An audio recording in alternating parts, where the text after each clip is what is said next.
अक्सर हम daily routine के हिसाब से ही चावल और सब्जी बनाकर खा लेते हैं, लेकिन इसी छोले और चावल को अगर हल्का सा ट्विस्ट देके बनाया जाए तो ये रेस्टोरेंट स्टाइल से कम बनकर तैयार नहीं होता है। तो चावल को मैंने बनाया है कुछ लेमन कोरिएंडर राइस स्टाइल में, और मैंने जो छोले हैं उसे बनाया है पालक और धनिया के पत्ते वाली ग्रेवी के साथ, और इन दोनों का कॉम्बिनेशन बहुत ही अच्छा बना था। आप ज़रूर ट्राई कीजिएगा ये लेमन कोरिएंडर राइस।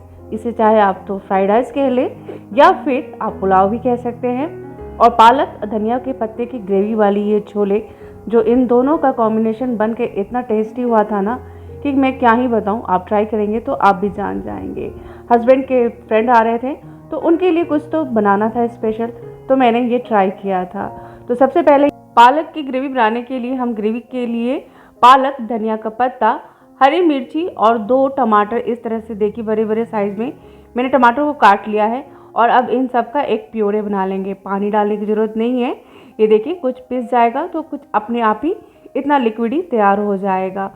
उसके बाद पैन गरम कर लेते हैं। पैन में डालते हैं हम 2 टेबल स्पून ऑयल। ऑयल अपने हिसाब से आप ले सकते हैं, मैंने मस्टर्ड ऑयल में ही बनाया है। पिंच ऑफ हींग डाल दिया है, 1 तेज पत्ता और 1 साबुत लाल मिर्च डाल दिया है। 2 बड़े साइज़ का प्याज लिया था जिसे स्लाइस में पतला पतला इस तरह से मैंने चॉप कर लिया था, और उसके बाद उसे भी इसमें डाल दिया है। अब प्याज को हल्का सा यहाँ पे हम भून लेंगे, बहुत ज़्यादा लाल नहीं करेंगे, लेकिन इतना करना है कि हल्का सा प्याज सॉफ्ट हो जाए। तो जब प्याज भून जाएगा तो हम उसमें बाकी के मसाले फिर ऐड कर लेंगे।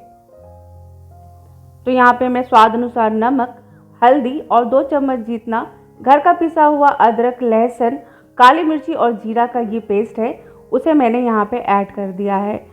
अदरक लहसुन का आप पेस्ट बना लीजिए 1 चम्मच जितना, और 1 चम्मच जितना आप जीरा और हाफ चम्मच जितना काली मिर्ची उसी में ऐड कर लीजिए, और चारों को एक साथ पीस के आप भी पेस्ट बना के इस तरह से तैयार करके इसमें डाल सकते हैं। उसके बाद यहाँ पे मैं डाल रही हूँ 1 चम्मच जितना भर कर छोले मसाले और 1 चम्मच जितना देगी मिर्च। इससे कलर बहुत अच्छा आएगा सब्जी में और स्वाद भी बहुत अच्छा आता है।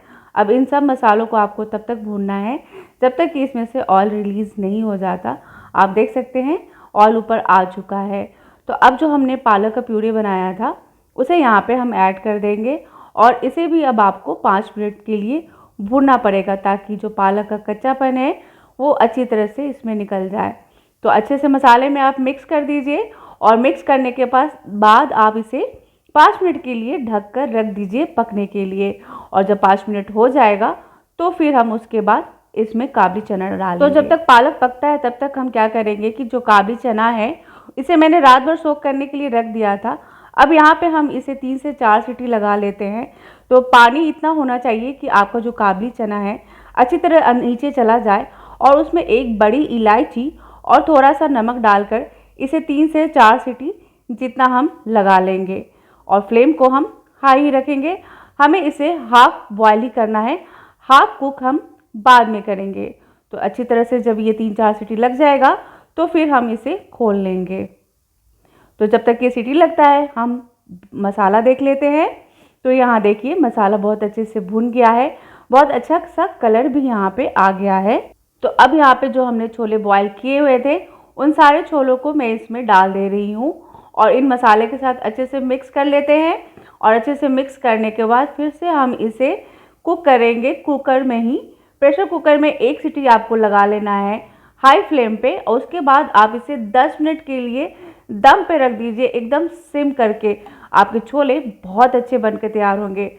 तो देखिए ये चना पूरा कुक नहीं हुआ है, हाफ ही कुक हुआ है, इसलिए मैंने कहा था हम इसे हाफ बॉयल करेंगे। और मसाले के साथ जब ये जो छोले पकेंगे ना तो इसके एक एक जो दाने हैं ना छोले में वो सारे मसाले को अच्छे से एब्जॉर्ब कर लेगा। तो 10 मिनट के लिए जितना आप टाइम दीजिएगा, गैस की फ्लेम को बिल्कुल सिम कर दीजिएगा और इसे पकने दीजिएगा। तो हम यहाँ पे चेक कर लेते हैं, इसमें पानी थोड़ा कम है। आप इसमें पानी इतना डाल दें कि ताकि पानी ऊपर आ जाए और जितने छोले हैं वो अच्छे से नीचे की तरफ चले जाएं। तो मैं इसमें पानी थोड़ा देखिए और ऐड कर दे रही हूँ, क्योंकि ये 10 मिनट टाइम और लगेगा पकने में, तो कहीं छोले हमारे जल ना जाए, इसलिए इतना पानी तो इसमें होना ज़रूरी है। उसके बाद 1 चम्मच जितना गरम मसाला डाल दीजिए, और डालने के बाद अब आप इसे एक सीटी हाई फ्लेम पे लगा दीजिएगा और एक सीटी जब आ जाएगी तो बिल्कुल स्लो करके आप इसे रख दीजिए 10 मिनट के लिए पकने के लिए। तो जब तक हमारा छोला पकता है तब तक हम अपना राइस को फ्राई कर लेते हैं। 2 चम्मच जितना डाल दिया है कुकिंग ऑयल, उसके बाद 1 चम्मच जितना राई डाल दिया है। 2 बड़े साइज़ के प्याज है जो बहुत ही बारीक बारीक देखिए इस तरह से लंबे लंबे स्लाइस में आप इसे काट लीजिएगा। और उसके बाद इसमें डाल दिया है, यहाँ पे 5-6 मैंने लहसुन लिया है, उसे बहुत ही बारीक बारीक इस तरह से चॉप कर लिया है। आप चाहें तो इसे घिसकर या कूट के भी डाल सकते हैं। अब इन सब को 1 से 2 मिनट के लिए हम अच्छे से भून लेंगे। प्याज को ज़्यादा लाल नहीं करना है, बस हल्का सा इसे यहाँ पे हम भून लेंगे। तो प्याज जैसे हल्का सा सॉफ्ट हो जाएगा तो यहाँ पे हम 1 चम्मच जितना कुटी हुई लाल मिर्ची डाल देंगे और जो लेमन होता है उसको इस तरह से हम ग्रेट करके छिलके के साथ उसे भी यहाँ पे डाल देंगे। इससे बहुत ही अच्छा सब फ्लेवर आ जाएगा आपके राइस में। उसके बाद इन सबको अच्छे से आप मिक्स कर लीजिए और मिक्स करने के बाद अब हम इसमें बहुत ही बारीक चॉप किया हुआ धनिया यानी कि 3 से 4 चम्मच जितना आपका होना चाहिए अच्छी तरह से यहाँ पे डाल दीजिए भूनने के लिए। प्याज के साथ अब इसे भून लीजिए हल्का सा। जैसे ही हल्का सा सॉटे हो जाएगा तो पहले से ही जो आपने कुक किया हुआ राइस है उसे हम यहाँ पे डाल देंगे। तो आप देख सकते हैं मैं आपको दिखा रही हूँ कि प्याज को बहुत ज़्यादा आपको लाल नहीं करना है, तभी आपके राइस में बहुत ही अच्छा मीठा मीठा और खट्टा सा फ्लेवर आएगा। अब यहाँ पे मैं राइस ऐड कर दूँगी जो मैंने पहले से ही कुक करके रखा हुआ था। राइस आपका यहाँ पे ठंडा होना ज़रूरी है, अगर गरम गरम डालेंगे तो वो काफ़ी मिक्स हो जाएगा, राइस सॉफ्ट होता है, तो इसलिए यहाँ पे ठंडा राइस का होना बहुत ज़रूरी है। अब यहाँ पे थोड़ा सा नमक और जो लेमन है, हाफ लेमन यहाँ पे हम स्क्वीज़ कर देंगे, इसके अंदर डाल देंगे लेमन के जूस को। और अब इनको हल्के हाथों से आप फ्लब कर दीजिए और ये आपका बहुत ही टेस्टी और यमी सा लेमन कोरिएंडर राइस बनकर तैयार है।